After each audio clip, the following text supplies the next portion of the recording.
Hello, everybody. Scott Golden here with the Impact Review for the 27th of October 2020. Kind of a throwaway show, to be completely honest. Not a fan of the show in terms of the realities as it relates to the fact it really didn't move stories along very well at all, and it felt wrestling short. However, even with that said, I still prefer it over Raw this week, which is really sad. Like, I can say a throwaway show on Impact is better than Raw. Would not have said that 5 years ago by any stretch. Anyhow, the show opens with Eric Young and Rich Swann brawling backstage. They make their way to the ring. They brawl around the ring. Security comes down to pull them apart, and so Eric Young asks for a rematch. It's granted. Swann is wrestling barefoot, and not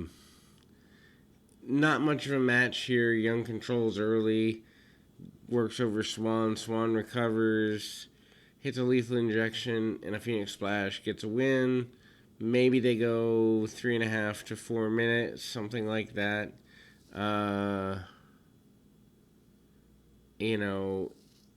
We then see Nevaeh and Havoc backstage. Havoc confronts James Mitchell.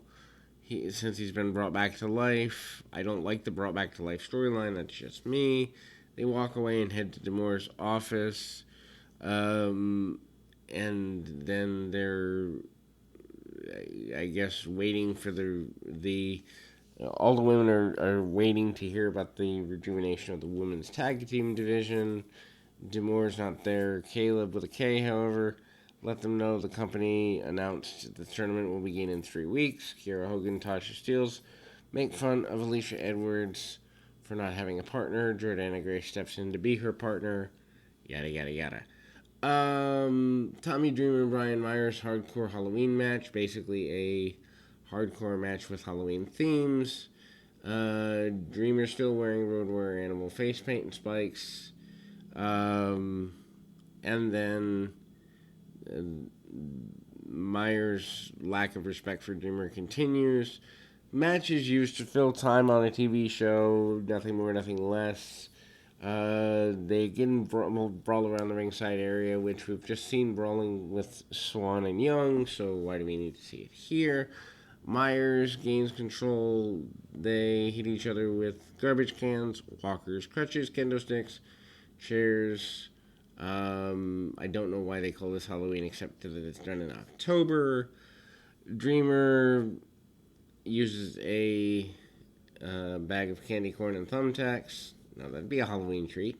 Anyway, Myers from the...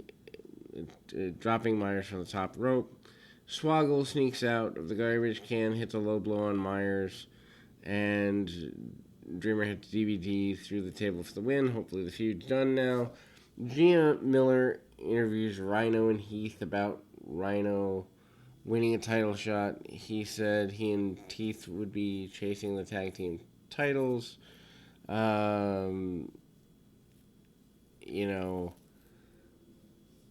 Then Reno Scum and Hernandez grab Fallah Bahh backstage to recover their money. Bahh's still with them. He says he doesn't have it anymore. He gave it to Bravo.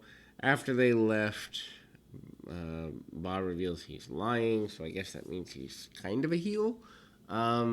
Triple XL, AC Romero, and Larry D defeat the Rascals. Desmond Xavier, Zachary Wentz. I'm not a fan of either team, so this is again a throwaway match for me. Then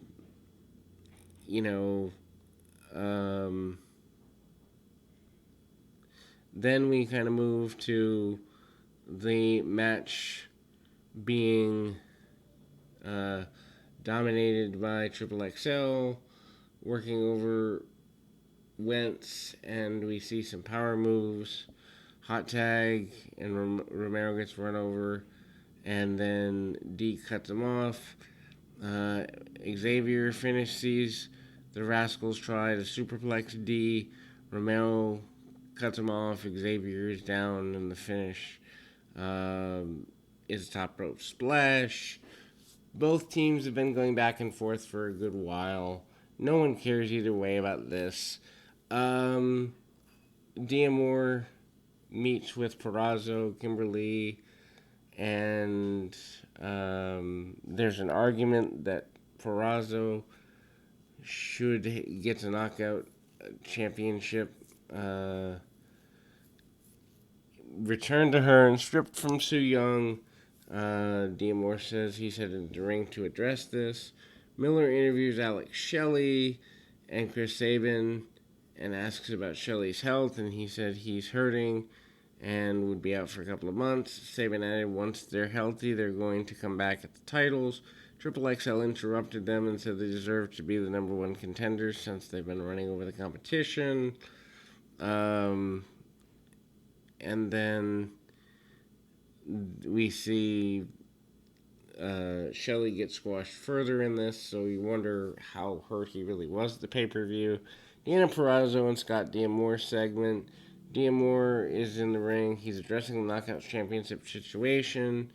He explains that Purrazzo had threatened legal action, but after having reviewed the situation, Su Yung is the rightful champion. Purrazzo, Lee, and Evans go to the ring. Evans said the only reason Young won the title is because something happened to Kylie Ray, likely at the hand of Young herself, and thus Purrazzo had to wrestle an unknown competitor. This argument doesn't play along, and D'Amore tells Purrazzo that she could get her rematch next week, reclaim the title or wait years on a court date. Why are we doing court storylines in wrestling on both WWE and Impact? And Purrazzo had right to a rematch anyway. And then Young walks down to the ring, puts the mandible claw on Evans and Lee, and hits the prison mist on D'Amore. And Purrazzo tries to attack her. Young locked in the claw as well on her. Swan talks with the Rascals and Willie Mack about having no days off now that he's champion. That's goofy because everyone knows they tape about once a month. Moose walks up to him and told him that he's the TNA World Champion and that made him the number one contender and the number one person in the country. Moose talks trash to Swan, and so I guess we're headed towards Swan versus Moose. Moof. That would be an awesome name for a wrestler anyway. Mac stands up to Moose. Swan heads to the locker room, comes back. Callahan and Shamrock, who appear to give him threatening looks. So there's a target on Swan for sure. Recap of the Hall of Fame for Ken Shamrock. Clips of Boss Root and Chael Sonnen, Bret Hart, Ariel Helwani, Mick Foley, and The Rock. Ethan Page and Josh Alexander talk about or talk with the security. Good Brothers interrupt. They talk trash and then beat each other up. Impact plus flashback moment basically is just from a few months ago. Raju defeating Willie Mack a couple of months back. Raju's hosting a party for himself, but only Jimmy Jacobs shows up. Jimmy Jacobs brings up that TJP had a match won, and this really goes nowhere.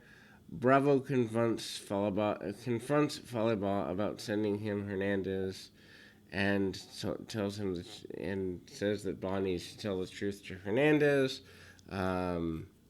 He shunned Boss, saying that he was dead to him, and there is a Ghostbusters attire to Falaba in a Marshmallow Man sumo suit for the wedding. Kiera Hogan and Tasha Steelz defeat Jordana Grace and Alicia Edwards. Before the match, Grace is not excited about tagging with Edwards, but she's here. Match story is that Grace and Edwards have difficulty working together. Grace wants to control the match. Edwards didn't want to follow lead. Hogan and Steels cut Edwards off for most of the match. Grace gets the hot tag. She dominates. The finish, Edwards accidentally took Grace out with a splash. Steels rolls Edwards up for the win.